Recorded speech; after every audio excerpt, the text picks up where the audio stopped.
The heavy doors of Courtroom 7 are slung open with an ominous creak that echoed through the marble halls of the Sacramento County Courthouse, sending shivers down the spines of the gathered spectators. 13-year-old Emily Chen stepped through the threshold, her small fingers wrapped tightly around a worn teddy bear that had clearly seen better days. Its fur matted and patchy from years of loving embrace, the bear seemed oddly out of place in the austere setting of the high-profile criminal court. Judge Marcus Wilson, who had presided over thousands of cases in his 20 years on the bench, found himself straightening in his chair as the young teenager made her way forward, her pristine white dress and carefully braided hair creating a stark contrast to the usual parade of hardened criminals and world-weary attorneys that typically graced his courtroom. The gallery of spectators fell into an unusual silence. The usual whispers and rustling of papers completely ceased, as if someone had pressed a cosmic mute button. Emily walked past the rows of wooden benches, her Mary Jane shoes clicking softly against the polished floor, each step seeming to take tremendous effort. As she approached the front of the courtroom, her mother, Lauren Chen, sat in the front row, emanating wealth and sophistication in her tailored Channel suit, not a single strand of her sleek black hair out of place, her perfectly manicured nails drumming silently on her leather briefcase, while her blood-red lips curved into what appeared to be an encouraging smile. But something about that smile seemed to make Emily walk even slower. On the opposite side of the aisle sat David Chen, Emily's father, his appearance a sharp contrast to his ex-wife's polished exterior. His walnut suit hung loose on his frame, suggesting recent weight loss. Dark circles under his eyes hinted at countless sleepless nights. Stubble shadowed his jaw, and his hands trembled slightly as he watched his daughter approach. The 6 months since he'd last seen her had clearly taken their toll, yet his eyes never left her face, drinking in every detail of the daughter had been forbidden to contact. The morning sunlight streamed through the tall courthouse windows, casting dramatic shadows across the scene and highlighting the dust motes that danced in the air around Emily as she moved forward like silent witnesses to the unfolding drama. Assistant District Attorney Sarah Martinez shuffled through her papers with practiced confidence, but those who knew her well might notice the slight tremor in her hands. This case had already generated significant media attention, and the pressure to secure a conviction weighed heavily on her shoulders. Defense Attorney James Morrison, a veteran of the courtroom for over 3 decades, stood perfectly still at his table, his weathered face betraying no emotion, but his eyes followed Emily with an intensity that suggested he knew something others did not. His client, David Chen, had maintained his innocence from the start, despite the mounting evidence against him, and now as Emily approached the witness stand, Morrison noticed something in her demeanor that made him straighten his tie and adjust his reading glasses. Judge Wilson leaned forward slightly in his chair, his usual stoic demeanor cracking just enough to reveal genuine curiosity at the sight of the teddy bear. In 20 years on the bench, he'd seen witnesses bring various objects for comfort, but never had a teenager, especially one from such an apparently privileged background, clutched a stuffed animal so desperately. The bear itself seemed to hold secrets in its glassy eyes, its head turned at an odd angle, as if looking directly at Lauren Chen, whose encouraging smile had begun to fade ever so slightly. The courtroom deputy, a man named Rodriguez, who'd served in this courtroom for over a decade, stepped forward to escort Emily to the witness stand, his usual professionally detached expression softening as he noticed her white-knuckled grip on the teddy bear. The girl looked so small against the towering ceiling and ornate wood panels of Courtroom 7, like a delicate butterfly that had somehow wandered into a lion's den. Yet there was something in her eyes, a determination that seemed to grow stronger with each step forward.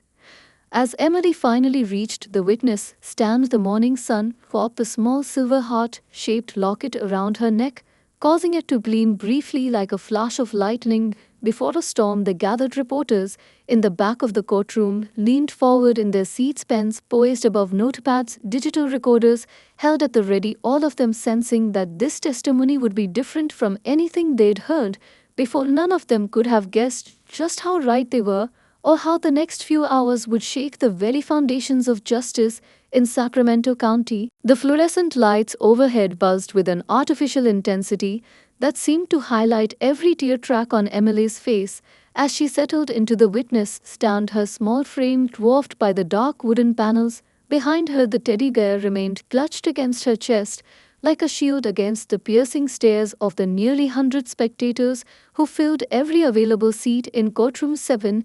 Even the most seasoned court reporters found themselves holding their breath as Emily adjusted herself in the chair, her white dress crinkling softly in the hushed silence.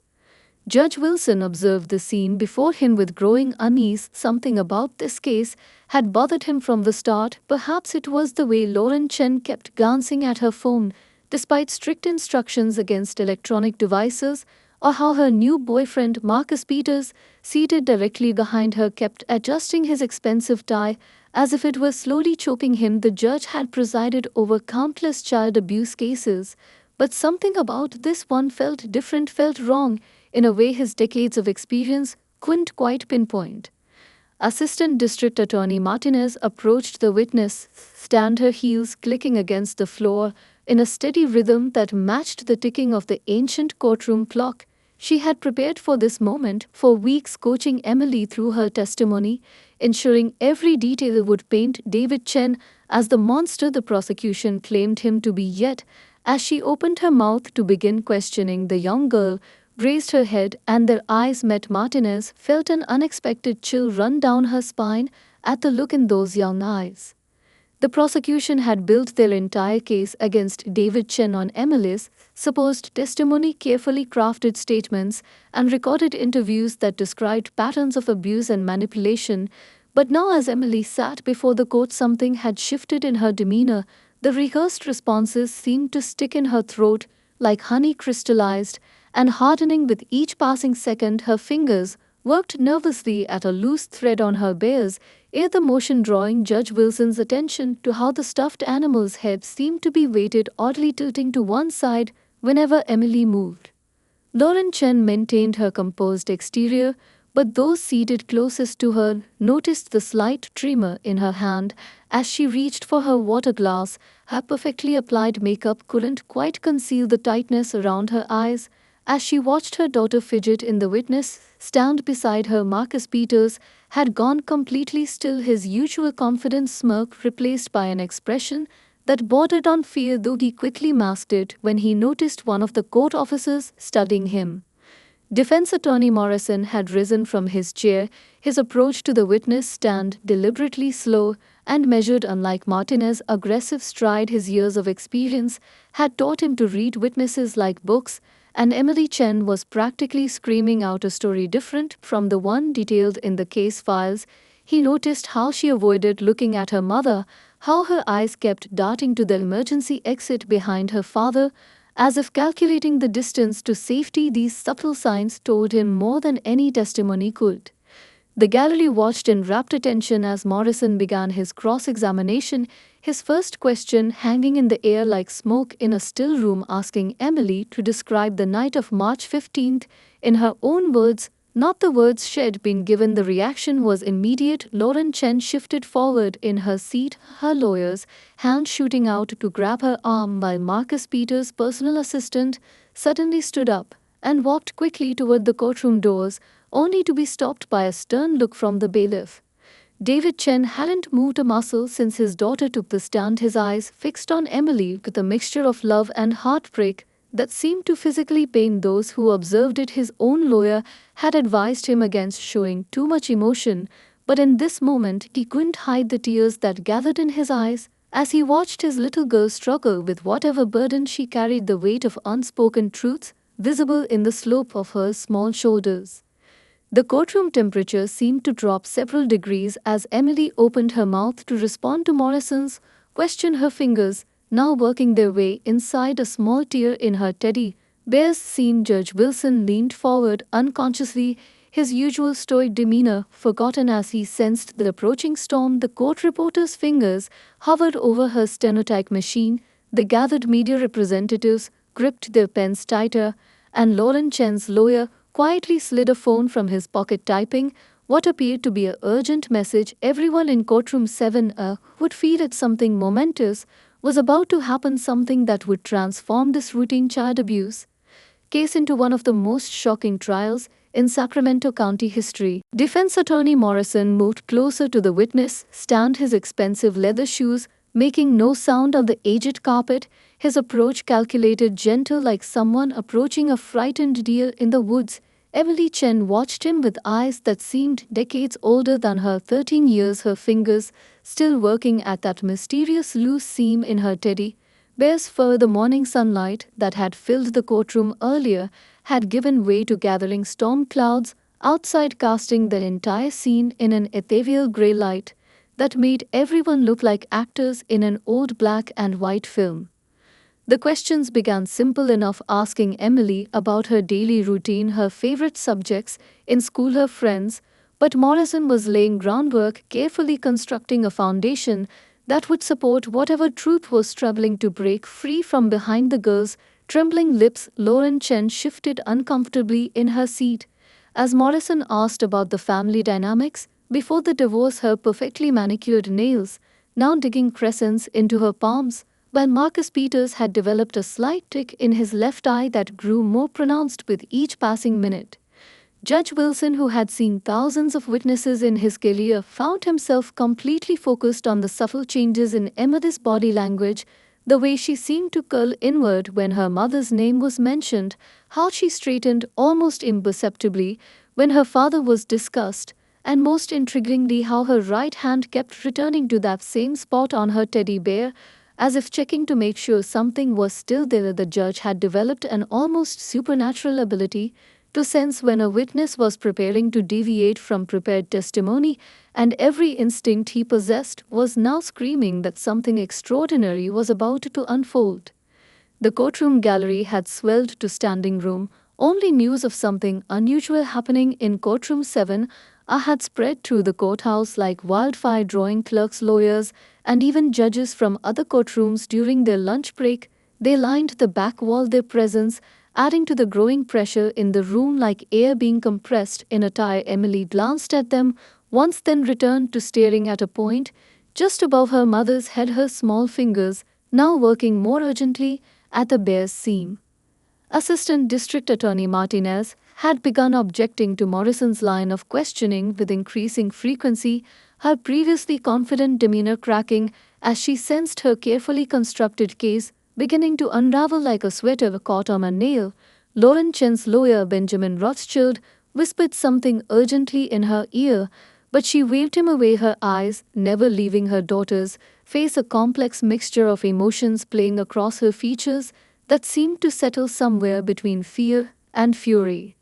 David Chen had not moved from his rigid position at the defense table, but tears now flowed freely down his cheeks as Morrison's gentle questioning revealed small details about Emily's life that had missed during their 6 months of separation, how she'd made the honor roll, how she'd started taking violin lessons, how she'd begun sleeping with her lights on, something she had never done before. The significance of this last detail caused Judge Wilson to make a note on his legal pad, his first in over an hour.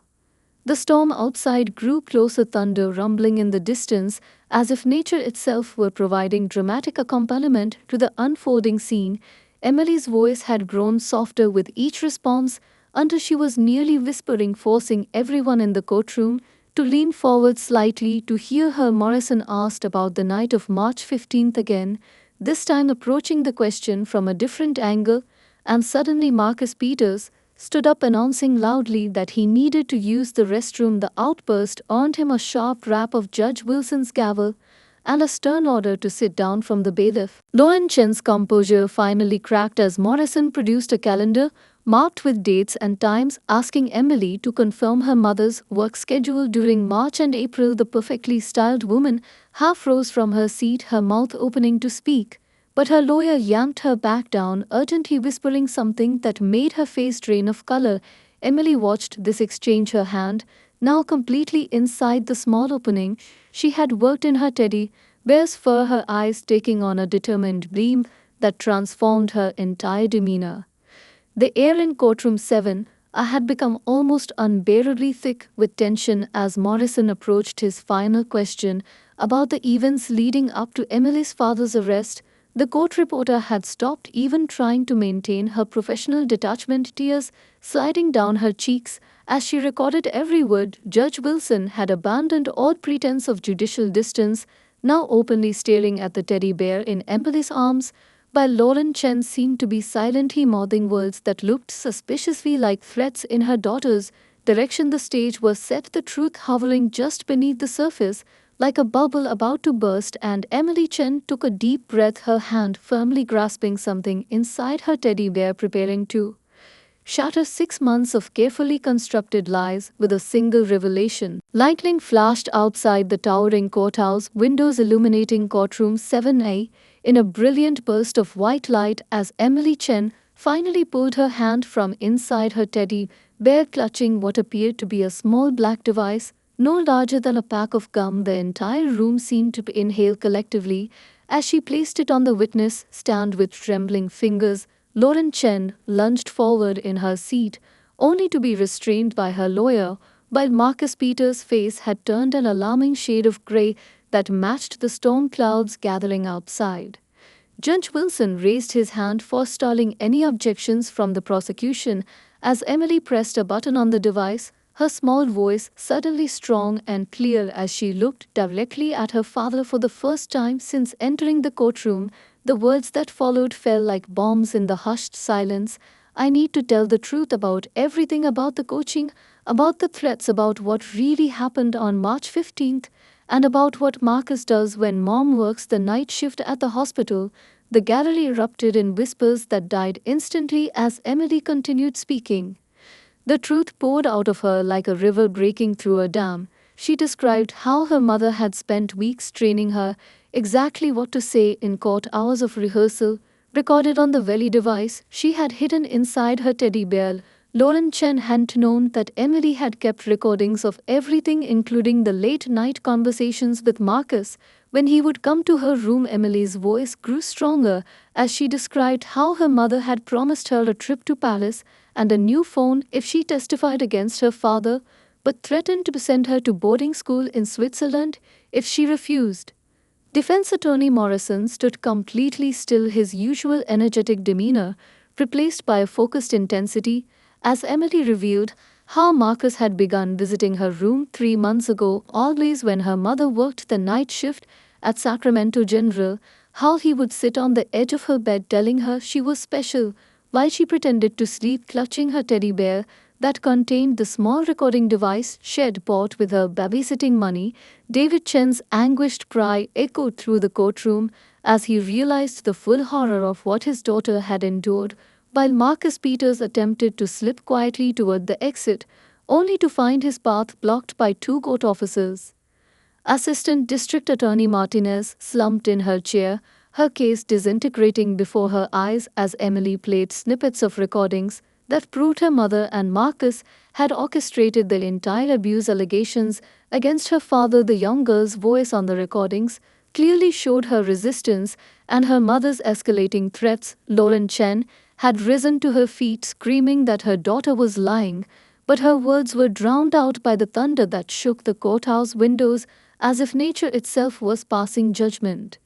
Judge Wilson's gavel crashed down like a thunderbolt, restoring order to the chaos that had erupted in his courtroom, his face a mask of barely contained fury as he ordered the bailiffs to take Lauren Chen and Marcus Peters into custody. Emily sat straighter in the witness stand, now her teddy bear still clutched in one arm, while her other hand held the device that had captured every manipulation, every threat, and every violation of trust that had led to this moment. Court officers moved swiftly through the gallery as Marcus made one final desperate attempt to flee, shoving past an elderly woman and sending her sprawling in his panic. David Chen had finally broken free from his lawyer's restraining grip, running to the witness stand where Emily practically fell into his arms, her tears soaking his Walmart suit as 6 months of separation and fear finally ended in a desperate embrace. The teddy bear squished between them, still protecting its electronic secrets.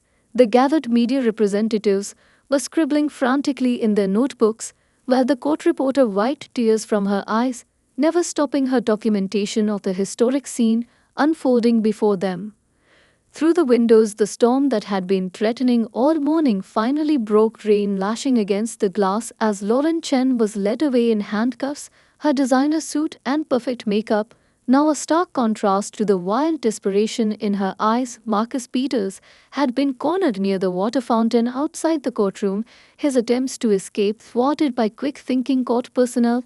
Judge Wilson stood at his bench, watching as Emily and her father held each other, his years of judicial experience having never prepared him for the raw emotion and shocking revelations that had transformed his courtroom into ground zero of what would soon become one of the most notorious cases in Sacramento County history. The device on the witness stand continued playing its damning evidence, filling courtroom 7A with Lauren Chen's voice cold and calculating as she instructed Emily exactly how to cry on command during her testimony.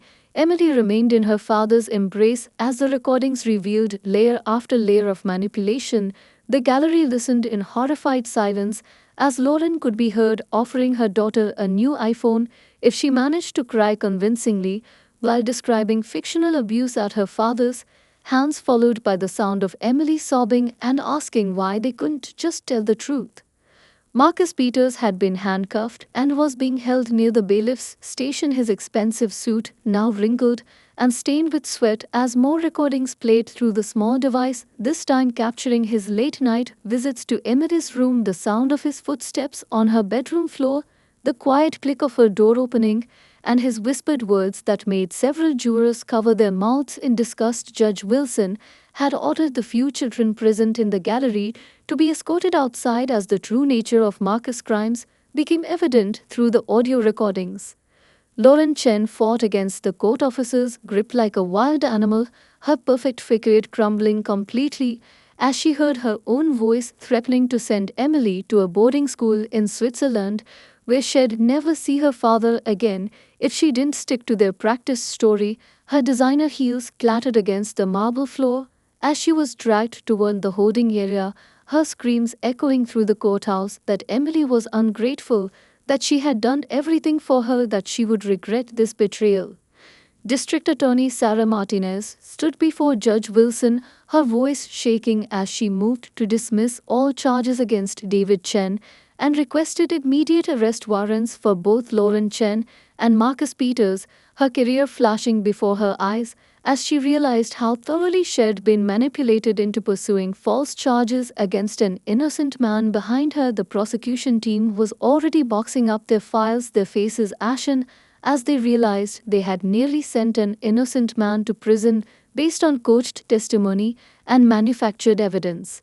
Defense Attorney Morrison worked quickly at the clerk station, filling out emergency custody papers to ensure Emily would remain with her father while simultaneously coordinating with the police department to secure their home, knowing Lauren Chen still had keys and connections. Newspaper reporters were already flooding out of the courtroom, racing to file their stories about the shocking turn of events, while television news crews gathered outside the courthouse, their satellite trucks creating a maze in the parking lot.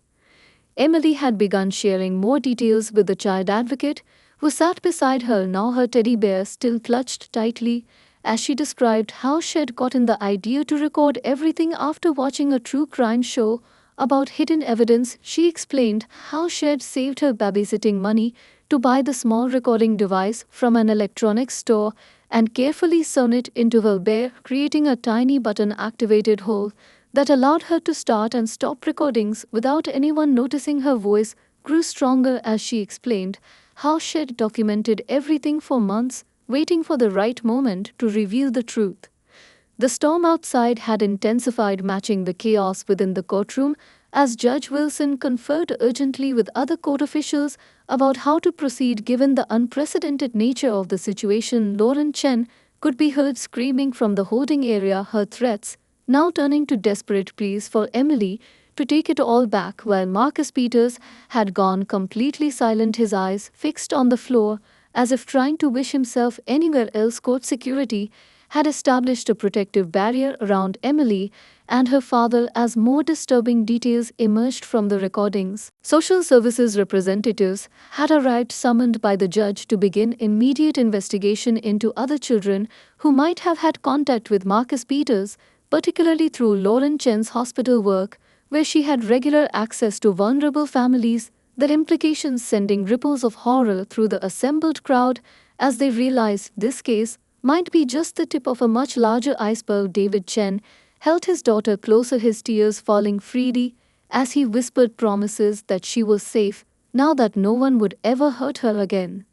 Judge Wilson stood at his bench, his face a mask of controlled fury, as he ordered an immediate grand jury to be convened, his voice cutting through the chaos like a knife through butter, announcing that this case would be taken to the highest level of investigation possible. Emily finally allowed herself to relax lightly in her father's arms, the weight of her secrets lifted at last, while her teddy bear lay on the witness stand, its hidden compartment now empty, but its purpose fulfilled, having captured every piece of evidence needed to expose the truth and bring justice to those who had thought themselves above it. Pandemonium erupted in the courthouse corridors as word of the morning's revelations spread like wildfire through the building. Reporters pressed against the courtroom doors, held back only by a thin line of security officers, while inside Courtroom 7, a new horror was unfolding as Emily Chen revealed the existence of a second recording device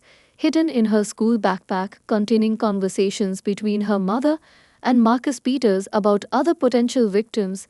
The temperature in the room seemed to drop 20 degrees as she described overhearing them discuss children from the hospital where Lauren worked. Judge Wilson had abandoned all pretense of traditional court procedure, ordering an immediate lockdown of Lauren Chen's hospital office and personal devices, while simultaneously coordinating with the FBI, whose agents were already entering the courthouse through a secure basement entrance. The implications of what Emily had uncovered growing darker with each passing minute. Marcus Peters had begun rocking back and forth in his seat, his expensive lawyer now backing away from him as the scope of his client's crimes became apparent through the continuing playback of Emily's recordings.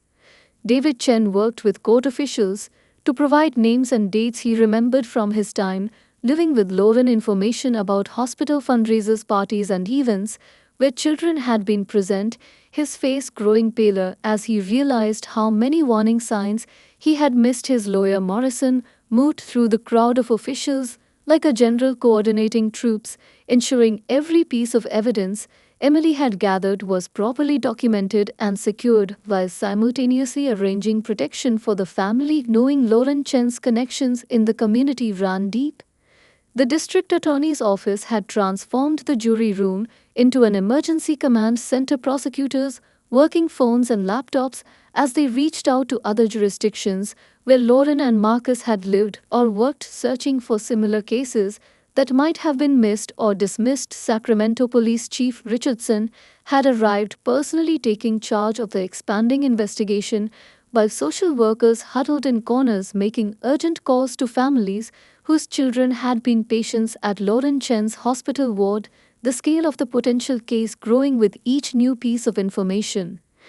Emily sat with a child psychiatrist who had been rushed to the courthouse, her teddy bear still clutched tightly, as she helped authorities understand the complex web of manipulation and abuse she had uncovered. Her voice steady now as she explained how she had methodically gathered evidence, knowing no one would believe a child without proof, how she had learned to hide her recording devices, how she had created a detailed log of dates and times in a secret email account. The psychiatrist watched in amazement as this 13-year-old girl demonstrated a level of forethought and courage that left seasoned law enforcement officials speechless.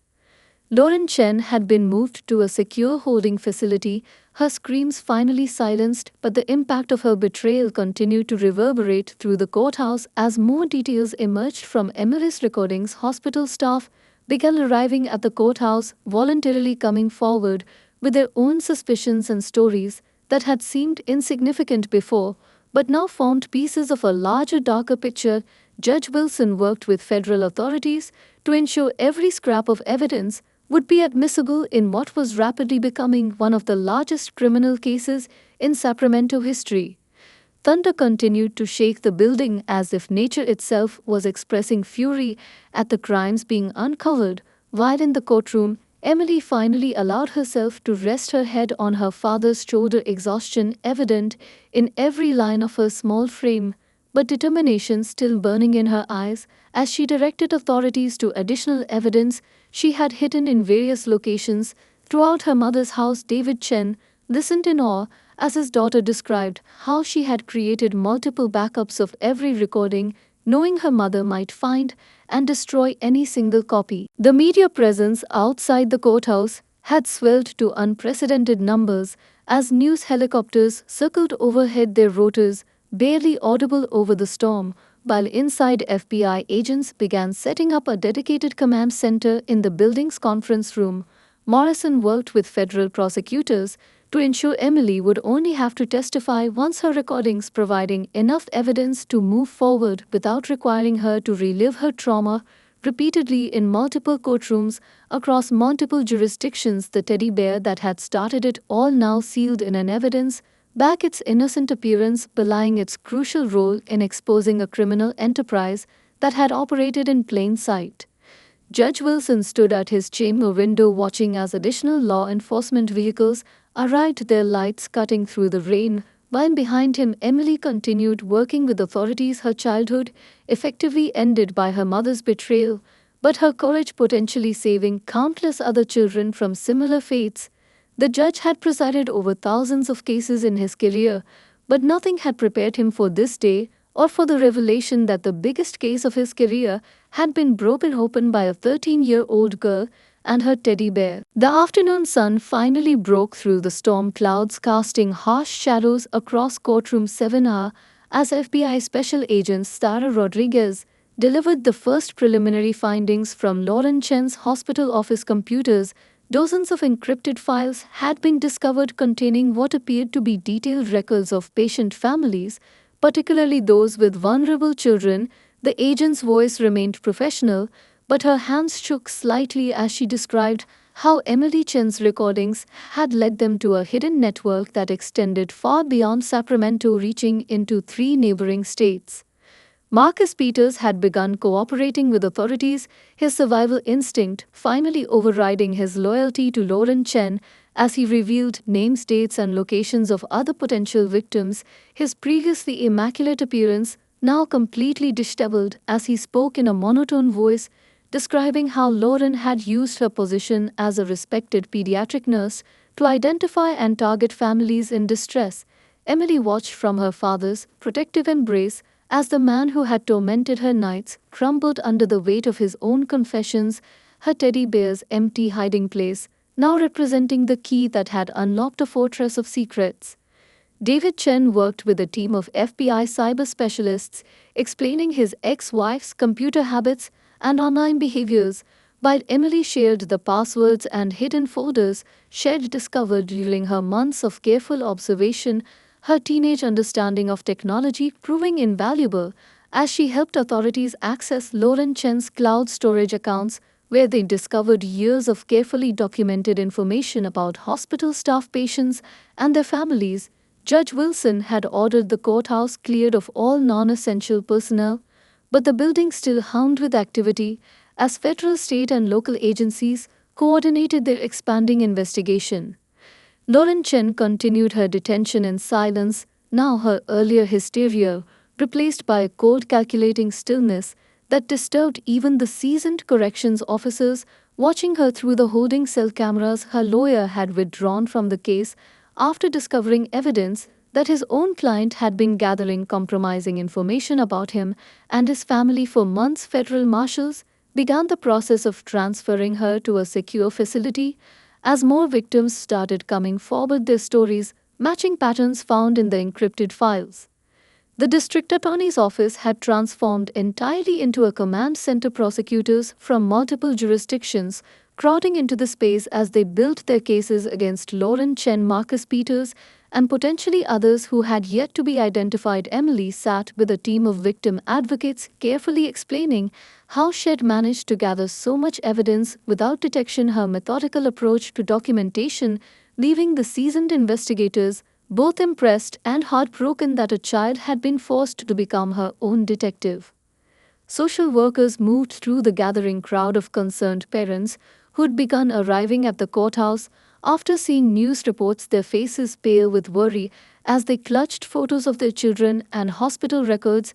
Emily's recordings, playing in secure rooms, provided authorities with a roadmap of dates and locations, while hospital security footage requested by the FBI began arriving, showing Lauren Chen accessing restricted areas during odd hours. Marcus Peters' occasional presence in the hospital now carrying sinister new implications. Defense attorney Morrison worked with federal prosecutors to ensure Emily would receive full immunity and protection, her status shifting from key witness to heroic whistleblower as the true scope of her evidence became clear. Technology experts marveled at her ingenuity in using simple recording devices and cloud storage to create an unbreakable chain of evidence, while child psychologists prepared to help her process the trauma of her months-long undercover operation. Judge Wilson had already initiated proceedings to ensure she would receive specialized counseling and support. The media circus outside the courthouse had grown to unprecedented proportions as national news networks arrived, their satellite trucks filling the parking lot, while reporters pieced together Lauren Chen's history, discovering previous positions at hospitals in Oregon and Nevada where similar patterns had gone unnoticed or uninvestigated. Emily watched the chaos from her father's office, where she had been moved for security, her teddy bear, now sealed in an evidence vault, its innocent appearance concealing the revolution it had started. As evening approached, Judge Wilson convened an emergency meeting with federal authorities, his courtroom now serving as the epicenter of what was being called the largest child exploitation case in California history. Emily Chen, exhausted but resolute, continued providing information to investigators, her voice growing stronger as she realized that her months of fear and isolation had served a greater purpose than she'd ever imagined. Her father's tears of pride mixing with tears of grief as he watched his 13-year-old daughter dismantle a criminal enterprise that had operated undetected for years. In the fading light, Lauren Chen's hospital badge lay on the judge's desk, its smiling professional photo a stark contrast to the monster Emily's recordings had revealed beneath the surface. As night fell over Sacramento, the courthouse buzzed with an energy that showed no signs of diminishing. FBI agents had commanded the entire third floor, converting judges' chambers into investigation rooms, while evidence continued to pour in from hospitals across 3 states. Emily Chen's recordings had triggered an avalanche of revelations as more victims found the courage to come forward, their stories creating a pattern that stretched back over a decade. Special Agent Rodriguez coordinated with hospital administrators who worked through the night previewing security footage and employee records, their faces growing grimmer as they discovered how deeply Lauren Chen had embedded herself in their systems. David Chen sat with his daughter in a secure conference room as she worked with a forensic psychologist to create a detailed timeline of events, her remarkable presence of mind in documenting everything proving invaluable to investigators. The teddy bear that had started it all had been carefully dismantled in the FBI lab, revealing not just the recording device, but also a small SD card hidden in its stuffing containing backup copies of every recording. Emily had made her foresight in creating multiple safeguards, drawing admiration from even the most experienced agents.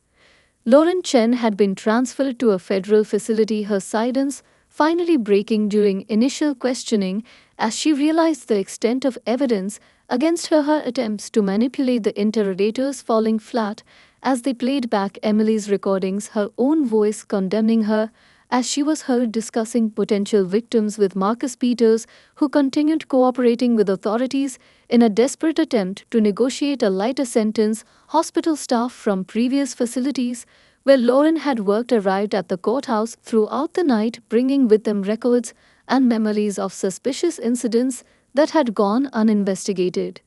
Judge Wilson remained in his chambers, reviewing emergency motions and signing warrants as the case expanded beyond anything he'd seen in his judicial career. Federal prosecutors worked in shifts preparing indictments, While victim advocates coordinated with families across multiple states, the scale of Lauren Chen's operation becoming clearer with each passing hour. Emily watched her activity from her protected space, her exhaustion evident, but her determination undiminished as she helped investigators understand the complex web of manipulation and abuse she had uncovered. The media presence outside the courthouse had grown into an international spectacle as news organizations from around the world arrived their reporters, broadcasting live updates, while social media exploded with the story of the 13-year-old girl who had single-handedly exposed a criminal enterprise operating within the medical system. Emily's father worked with federal marshals to secure their home and protect their privacy, knowing their lives would never be the same, even as he felt overwhelming pride in his daughter's courage and intelligence.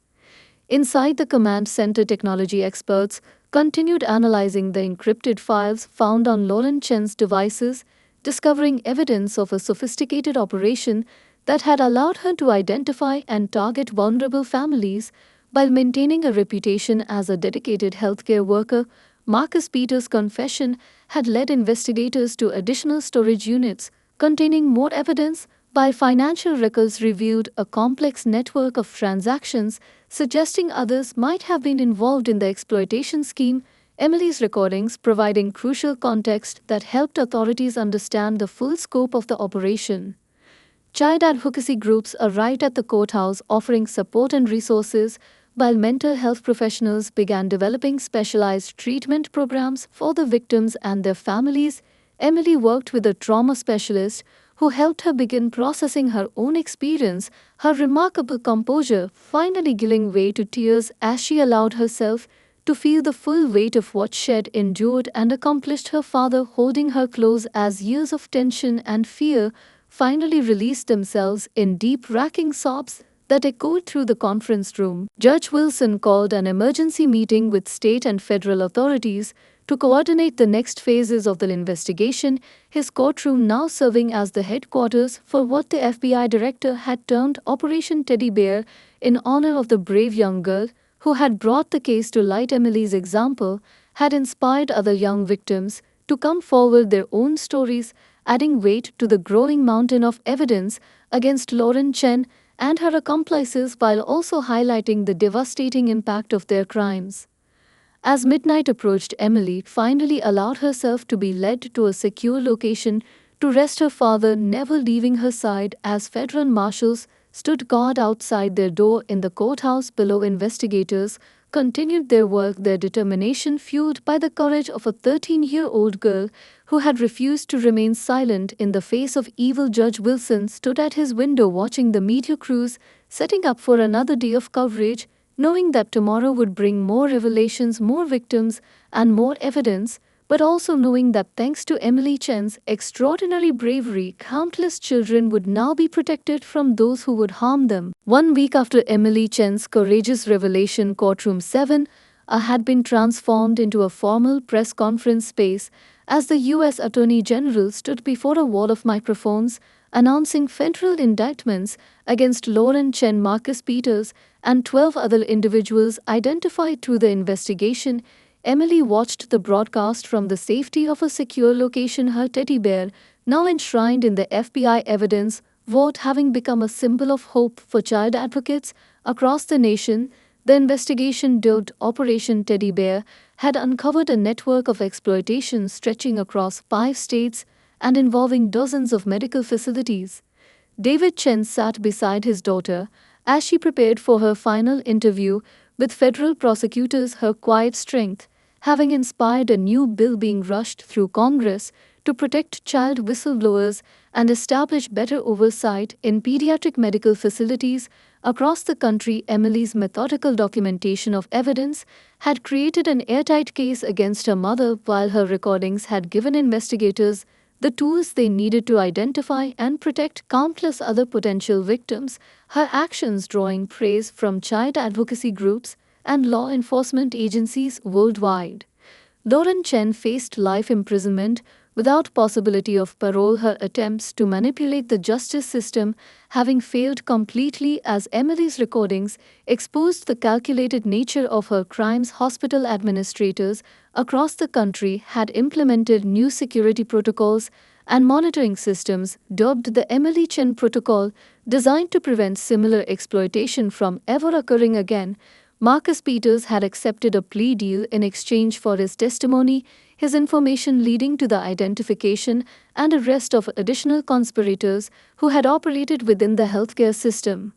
Judge Wilson presided over the final hearing in the original case, which had transformed from a simple custody dispute into one of the largest criminal investigations in California history, his voice carrying emotion as he addressed the court, describing how a 13-year-old girl armed with only a teddy bear and extraordinary courage had accomplished what teams of professionals had failed to do. Emily sat in the gallery with her father, listening as the judge announced the creation of a new child advocacy center named in her honor. Its mission to provide support and resources to young victims while ensuring their voices would always be heard.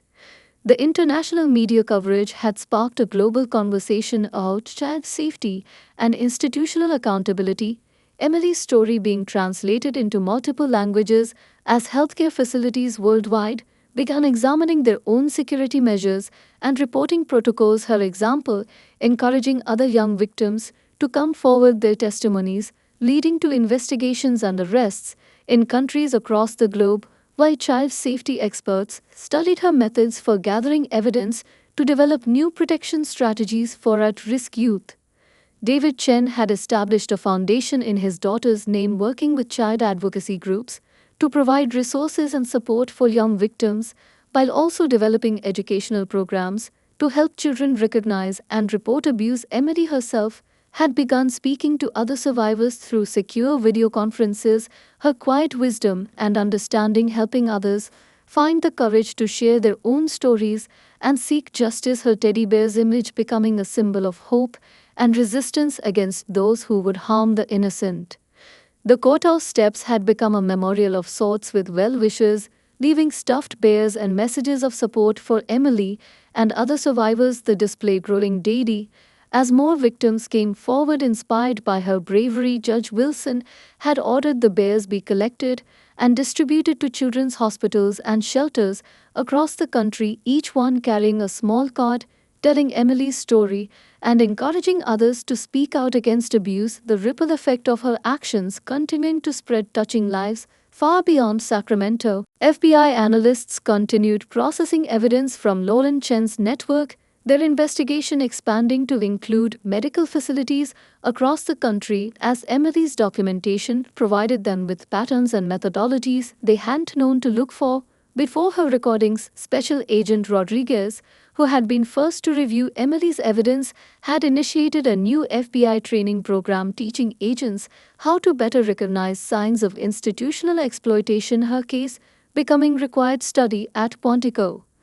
As evening fell on the final day of hearings, Emily stood with her father at Judge Wilson's chambers window, watching as the last media trucks departed the courthouse grounds. Below, her original teddy bear had been retired to a special display at FBI headquarters, while she held a new one given to her by the judge himself, this one containing no recording devices or hidden compartments, but representing something far more powerful: the unshakable truth that even the smallest voice speaking with courage could change the world. The story of the 13-year-old girl who brought down a criminal empire with just a teddy bear and determination would be told for generations, inspiring others to stand up against injustice and protect the vulnerable. Judge Wilson reflected as he watched Emily leave the courthouse, her head held high, knowing that while the case was ending, its impact would continue to ripple through society, changing laws, institutions, and lives forever, thanks to the extraordinary courage of one young girl who refused to remain silent in the face of evil.